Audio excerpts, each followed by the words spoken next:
Hello, insiders, and welcome to a new episode of the EU Bubble Insider. Today, I'm honored to welcome our guest, Maria Linkova Nijs. Maria, I'm so happy to have you with us today. Yeah, the pleasure is mine, Krzysztof. Thank you for inviting me. Maria, you're the head of communications of Cefic, the European Chemical Industry Council, one of the biggest trade associations that are actually present in Brussels.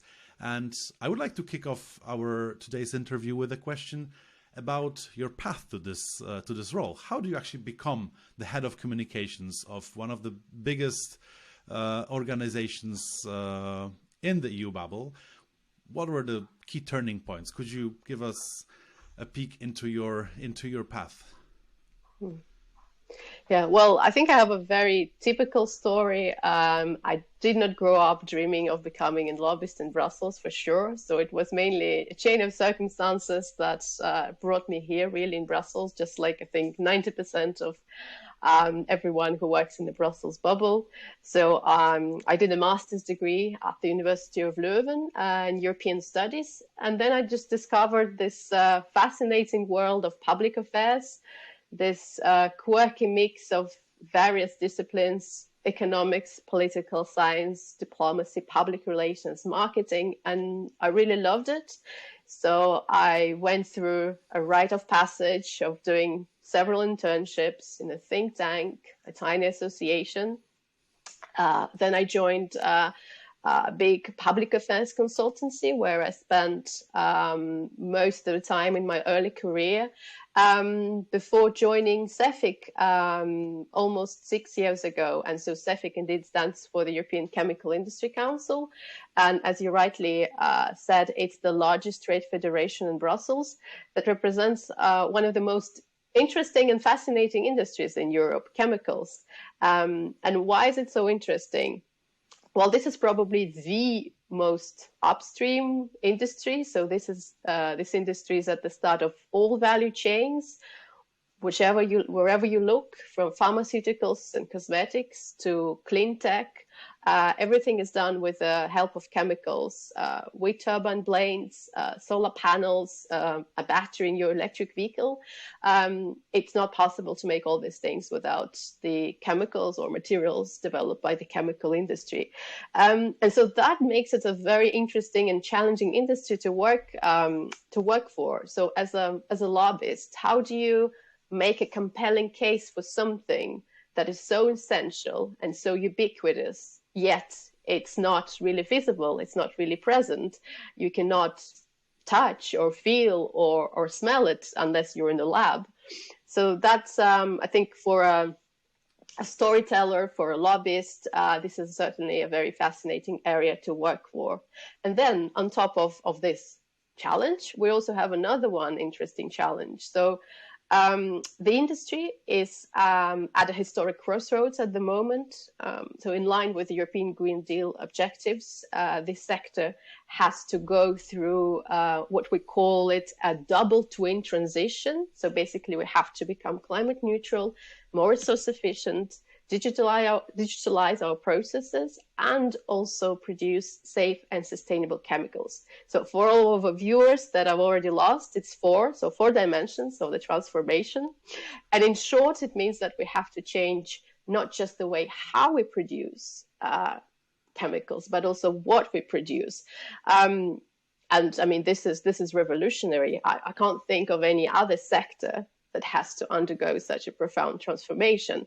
And so it's very exciting to be at the center of all those conversations and discussions about our industry's transformation with the whole Cefic team here in Brussels at the moment.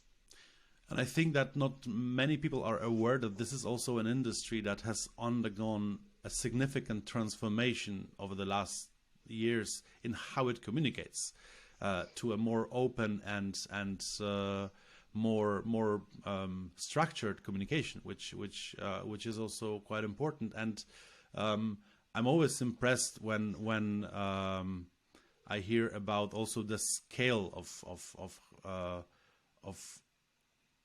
the communication work that Cefic does. Actually, I mean, you can see that by following your activities. But today, I hope we will get the chance to actually find out how the kitchen of that works.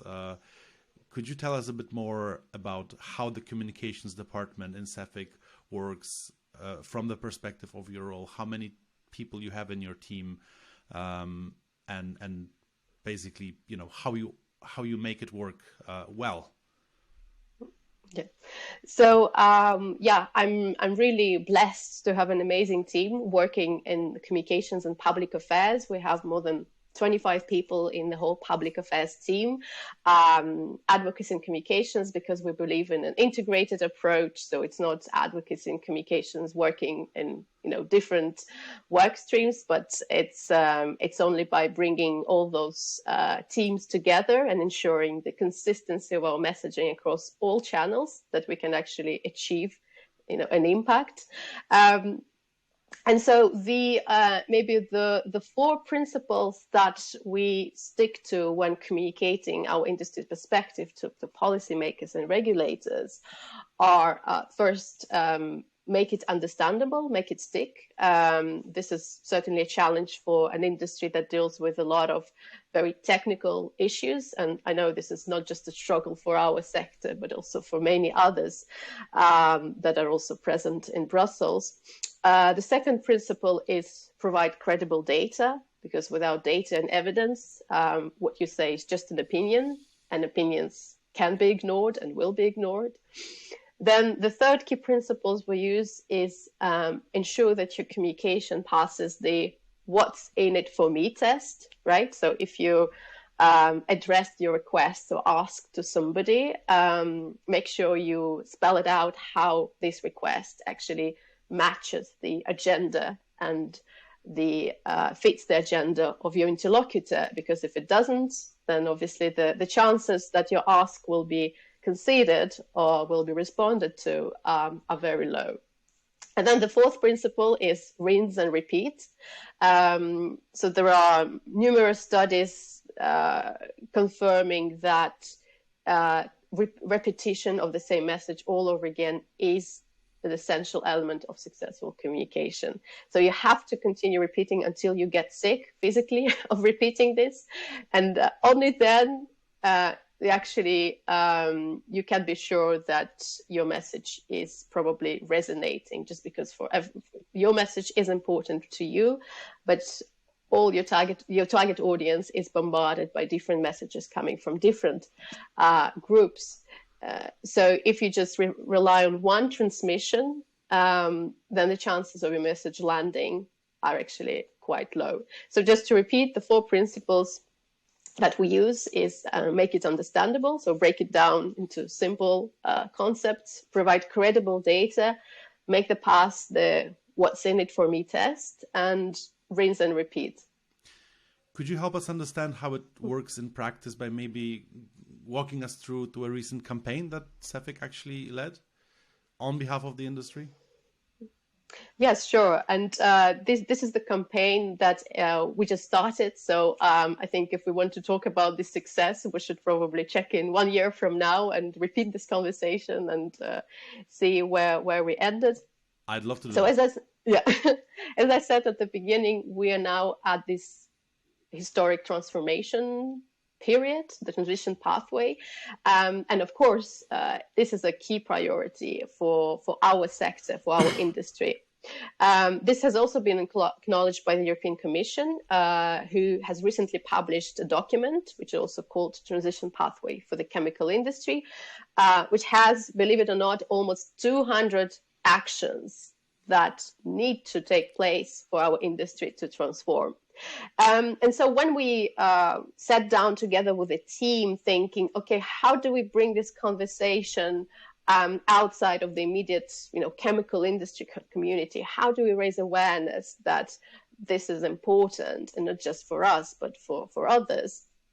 So we thought, okay, we say that we are at the start of all value chains, or we say that our transformation is going to impact everybody or even outside of the chemical industry community. So why don't we, instead of saying this ourselves, why don't we enable all those voices outside of our immediate community to actually talk about the transition pathway? And so this is why we decided to make this transition pathway conversation as a kind of a platform to feature all kind of voices that have stakes to play in this transition pathway or have an opinion that they would like to share. So this is why we've been, in addition to, of course, featuring our experts and representatives, we've been talking and recording a series of videos with, for example, trade unions, because for them this is a really impactful, because the whole skills reskilling agenda, that's important for them, and this is part of the transition. We also had young chemists, so scientists, who actually we need to discover all those ingenious ways to decarbonize our industry and to produce safe and sustainable chemicals. So this new generation, they will be at the forefront of this transformation. So we're also engaging with them. We had a very bright young female PhD student who interviewed our president, the CEO of BASF recently, talking about, okay, what will the industry look like in 2050? Because, I mean, she will be the one probably leading the industry in 30 years from now. And so by doing this, by making this a really an inclusive campaign, of course, we also add more credibility to the messages that we're conveying, because presumably all those organizations and people, if they thought that everything we were doing was just smoke and mirrors, they wouldn't have endorsed those messages and put their reputation on the line as well. So we're now also experimenting a lot with video formats. We are experimenting with LinkedIn Live events, which is quite also an interesting experience. And this is also part of our philosophy in Cefic. So we believe in the culture of experimentation. We do not go all in with one thing and stick to this no matter what. From the very beginning, we were clear, okay, we're going to experiment a lot during this campaign because we don't think we have all the answers right away. So we're going to see what is going to stick, what is going to work. We're going to measure, monitor, and then see which formats, which activities generate more ripples in the pond, so to speak, and then we go with them. I love that your answer was more about people, the people that are involved in the campaign or the people that are approached by the campaign rather than the tools. So this is definitely the approach to communications we need right now. But I'm wondering, because lobbying campaigns tend to be planned for a long period of time. Sometimes the goals of the campaign are pretty complex. Sometimes they're simple, sometimes not. But how do you have a good best practice you could share about measuring, about metrics, and how you evaluate the possible impact? Because you said we could review the campaign a year from now.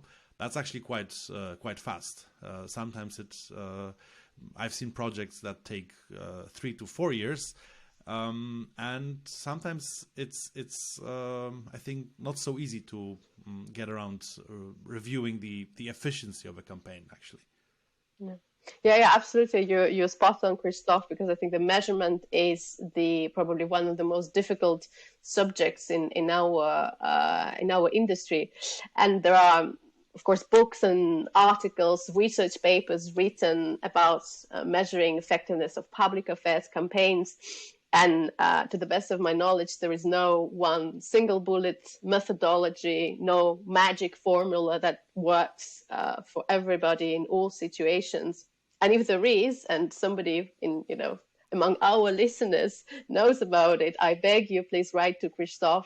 Get yourself invited to the next podcast. Yeah, get on the podcast and tell us more about that. I would love to hear that. Yeah, but coming back to measurement, what I believe is the most important thing, and this is so simple, yet it's not being applied consistently all the time, at least not the organizations and teams that I worked with, is just define what success looks like from the very beginning. I know it sounds very simple, but it's not always done. So just ask yourself what should happen for you, your colleagues, your boss, your members, your supporters, your donors, to look at the project or the campaign 1 year from now and say, okay, we did a great job. And it could indeed, of course, we're all in the public affairs and lobbying world. We immediately start thinking about achieving certain legislative wins, but it could also be much smaller than that. It could be something like, okay, getting certain people recite your messages during conferences A, B, and C, or establish relationship with people X and Y from certain institutions, or even just, formulate a sector-wide position on controversial topic. So it sounds very mundane, but I think this is really important because if you don't spell it out, if you don't put this on paper, I'm happy to bet €100, but your colleagues, your boss, and your members will have different interpretation of what success looks like at the end. So actually getting this consensus from the start will maybe save a lot of trouble going forward. And then the second good thing about articulating your success is that it prompts you to think, okay, how are we going to measure it actually? How are we going to verify that we indeed achieved what we wanted to achieve? And it was thanks to our actions, not just because, the stars aligned at a certain time. So you start thinking about the evidence that will, corroborate your story, your claims that you were successful. And this is what is, I think, important, because if you don't find the way to measure it, then you're really missing out on a lot of improvements, because if you don't do this post-mortem examination of what went wrong, what you did right, then you cannot extrapolate those results to your next campaign. So you just don't know what works, and maybe you just keep on doing things that do not work really. So to me, it's just getting clarity of the end result, the end goal, and it could be a small goal. It doesn't need to be huge behavioral change. So getting clarity on this, getting clarity on the goal, and ensure that this is endorsed by your team and everybody who sits on that decision-making committee in your organization, and then defining in a very sober way how we're going to measure this and actually doing this. I mean, these are, I think, the main elements, regardless of what you do and what you're trying to achieve. Do you think it's a good idea to also assume that for campaigns that take longer than a year, you would have to install a reviewing process of how that success looks like? So maybe a year from now, just sit down and see if it's still the thing you're fighting for. Yeah. I wouldn't say not a year, a month. I mean, for example, with our team, we have monthly check-ins to see, okay, where we stand. We look at the data. I mean, we have now so much, especially when we talk about external comms and, social media promotion, web promotion. You've got so much data already that you don't need to wait for a year to actually to see what's happening. So I would say the more frequently you do this, the better. Of course, you can be doing this every single day, but month, quarter, half a year for sure. So the environment you're facing is regulators, policymakers, and by that I mean not always people who understand your industry well. Have you found a way to communicate specific industry perspectives about maybe some very specific issues to policymakers, to regulators in an efficient way? Yeah. Yes, and this is where I think what I said also at the beginning about the 4 principles of our communication. So whatever we do, we first try to explain this in more simple terms. And I know this is not always possible, and there is always a struggle, of course, between, being accurate, technically accurate, and actually explaining something that will make sense to non-experts. Again, there's no silver bullet solution, and if somebody has one, please let me know.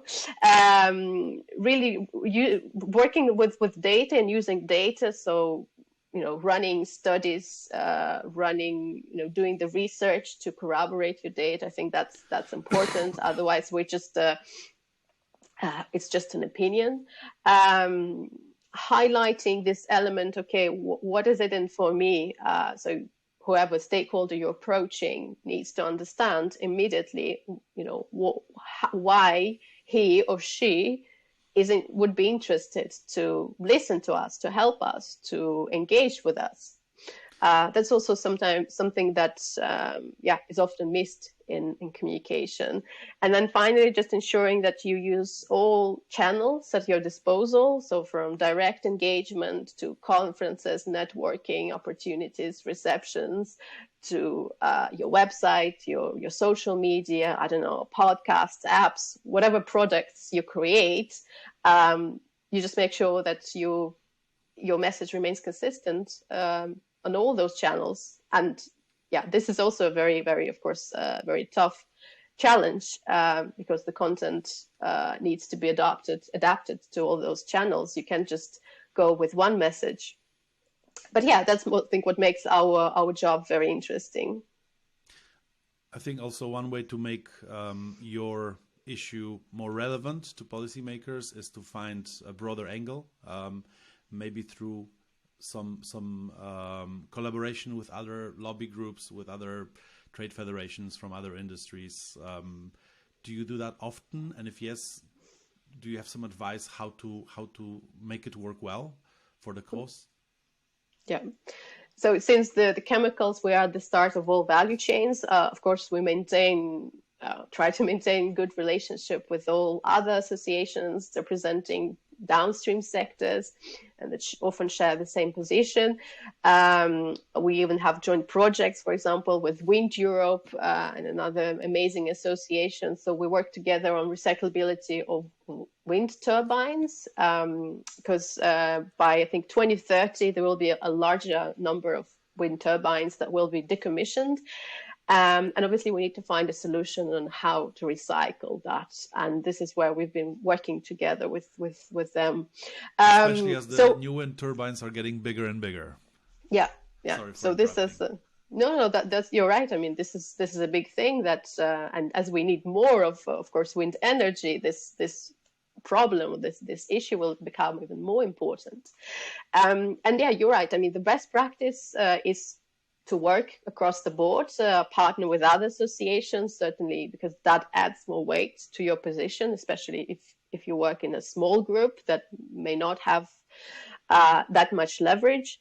But at the same time, also be very selective, who you endorse and who also endorses you, so that you don't also become guilty by association if you work with, let's say, less scrupulous partners.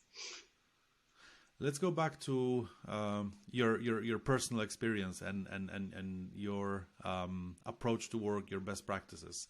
And I have two questions here. One is about how you actually stay on top of things. I ask this question to every guest in the podcast because for me personally, it's one of the biggest challenges to find ways to filter out important information and not spend too much time on actually being well informed, which is super important in our industry.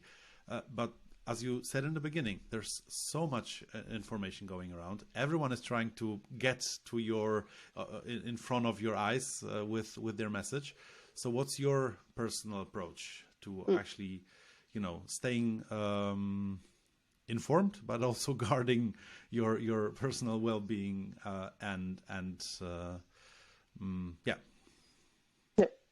Well, I think there are two answers to this question. So when it comes to, of course, industry and sector-specific information and intelligence, I mean, we've got an amazing monitoring team in house that every day by 8 a.m. they produce digest and analysis of all relevant regulatory and political developments, and this is also what our members receive, also through the app which we have. We have our own news app which we use to, convey all this information and intelligence to our members.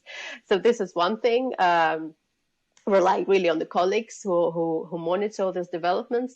And when it comes to, let's say, broader, trends and emerging things when it comes to lobbying and communication, I think the key here is to be outside of the bubble. I know this is funny because we're talking about the Brussels bubble, but actually if you get out of the bubble more often, amazing things will happen. You will actually be exposed to perspectives from, different industries, different sectors, different, personalities. But even if you stay within the bubble, so we also have a peer group of communication directors from various associations, and we meet very often. And those meetings, every time I meet with my colleagues, although we work in the same town, maybe, within the radius of 2 kilometers from each other, but we sometimes have a different perspective, different look at the things. And just by talking to people and discussing your issues or listening to them, that immediately gives you so much information, ideas, and inspiration. So my advice for anyone is really just seek those, networking, peer groups, discussion groups, and preferably also as far from your field of work as possible, because this is the right way to enrich your understanding of the world and how you can do things differently.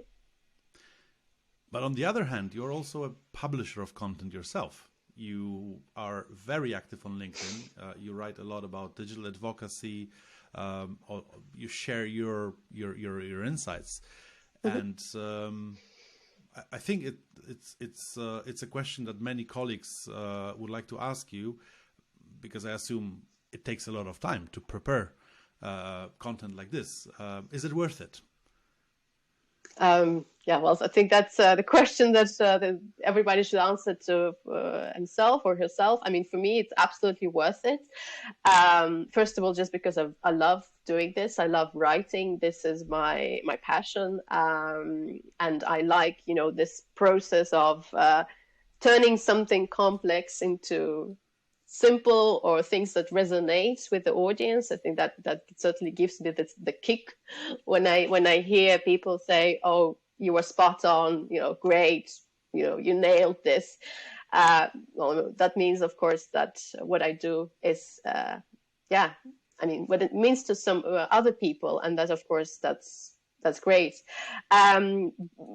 I think it's certain it does make sense to do it just for yourself, of course, to structure ideas. And then indeed, you just immediately enrich your circle. You meet other people, and people start sharing ideas with you. So this is certainly a great kind of also a brainstorming tool. The whole LinkedIn community is amazing. And when it comes to time, I know this is a very frequent question that I get, but it's amazing how good you become at time management when you have 2 young children at home. So, and I'm not saying that you need to get kids to start writing on LinkedIn, but I'm just saying that with the right time management and process in place, some kind of editorial calendar, anyone can certainly manage to start writing and publishing. And then, you just have to enjoy it. I mean, if you just do it because you have to do it, because somebody said, this is a great way to, get new friends. Maybe is disappointing, but if you just do it first because you have an intrinsic motivation to, share some of the things that you've been thinking about, then again, great things could happen. And one of the things you recently wrote about, because obviously I follow you and enjoy reading your posts, and one of the things you've been writing about recently is the technology revolution we are facing right now and AI. And I could not take the chance, I could not take the chance to ask you about the influence or maybe the already changes that are already in place in the way you work at Cefic with your team. Are you already using ChatGPT on a daily basis, or maybe you have found some other ways to implement AI and new technologies just to make your work better, more efficient? Yeah. Yeah, so obviously I'm a big fan of ChatGPT and other tools, and I can only recommend anyone in Brussels to start playing with it, not just for fun, but also to see how you can stimulate creative thinking and creative writing for also more complex topics that we deal with. And indeed, when the AI ChatGPT thing first arrived, I immediately thought, okay, we spend so much time in this town writing, position papers, policy statements, press releases, letters to institutions, speaking points for senior executives. So could these tools help us, if not become better writers, at least become faster writers? And indeed, these are I think, three big advantages of AI that I see now. So first is faster writing. So, ChatGPT can deliver a first draft on any topic in 5 seconds. Then you just take it. Of course, you start editing it, adding your own insights, data points, examples. But you have probably saved, 20, 30 minutes of your time on getting the basic text and some filler background information done by ChatGPT instead of doing it yourself. Then the second big thing is rephrasing and paraphrasing complex content. Again, I think I've spoken about it a lot throughout this podcast, just because this is the topic that everybody I know in this town is struggling with at least once in their career. How do you explain things that are very, techy, complicated, so distant from what we deal with, to people that are non-experts? And so also ChatGPT and other tools can help with that. And then finally, and this is also something that is missed, this is not a copy-paste tool, right? This is a writing assistant, but it's also a fast ideation tool. So you can also use it to generate ideas. For example, you're going to speak at an event or moderate an event or just deliver a presentation to somebody. Or you want to write an article, a blog post. So you just ask ChatGPT, okay, give me 10 pros and cons of topic X, or 3 main myths of topic Y, or 5 reasons we need this technology to achieve, European Green Deal goals. It can also write mind maps on any topic. So this is this is there. Yeah, that's very, very, very useful for ideation on pretty much any topic. And then it spurs your creativity. Of course, you don't. I rarely just copy paste this, but it immediately, the neurons in my brain start firing, and this creative process starts. And so here we just scratch the surface, and we can, of course, dedicate the whole podcast to just talking about AI. But I think that the main message is that I think the technology is there. It's not going away. And I won't be surprised if in several years from now, being able to write a good prompt or to write with the help of artificial intelligence will be part of an essential skill set, just like being, a Microsoft Office user is now. So yeah, I'm for everybody who is interested in this, definitely have a look at some of my posts on LinkedIn, because I tried to give an overview of also different tools, not just ChatGPT, because there are others, and also how you come up with a good prompt to actually get some interesting content out of the system, and so that you don't end with some generic answers that you cannot really use. What I found quite useful about using ChatGPT for drafting is once you receive a draft that you like, you should ask ChatGPT to rewrite it to sound more human. And sometimes it really gives a very a nice flow of an almost ready, for example, social media post about a research paper that you fed it.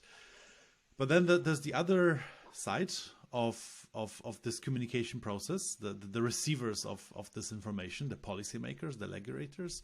Do you also think, I mean, it probably will.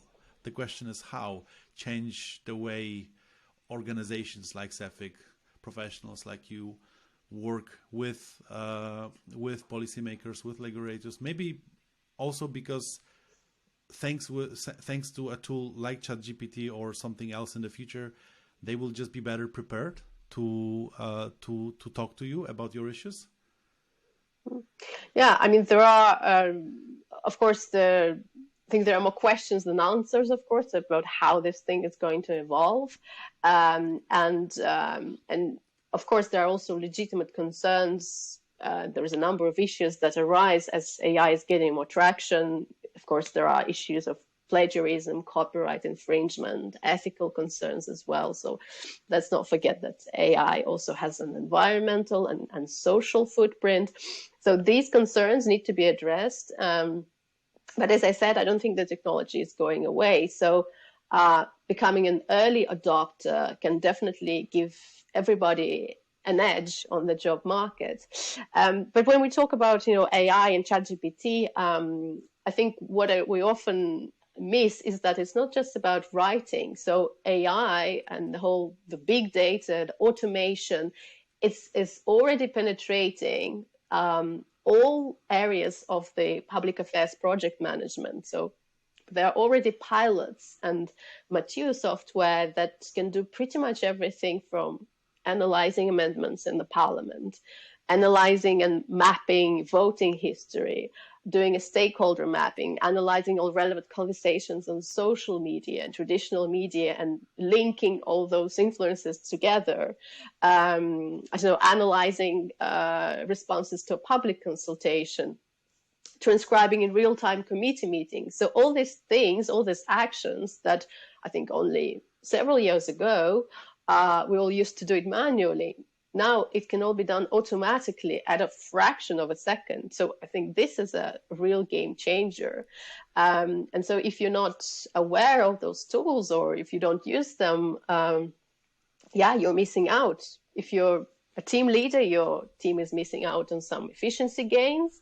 And if you're just a live frontline worker, you're doing yourself a huge disservice by not learning those marketable skills and just getting to learning more about how all those things can improve the way you work.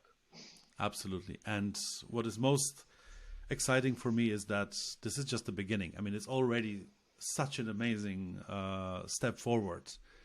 And from what experts say, there's much more to come in the quite near future. So I'm excited to see what the future brings, and I hope we will maybe get a chance to review what we discussed in some time. Thank you, Maria, for all the insights that you shared.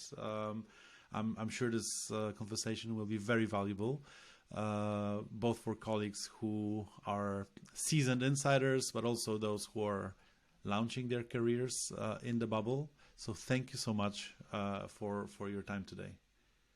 Thank you very much, Krzysztof. And thanks everyone for listening and watching. Goodbye.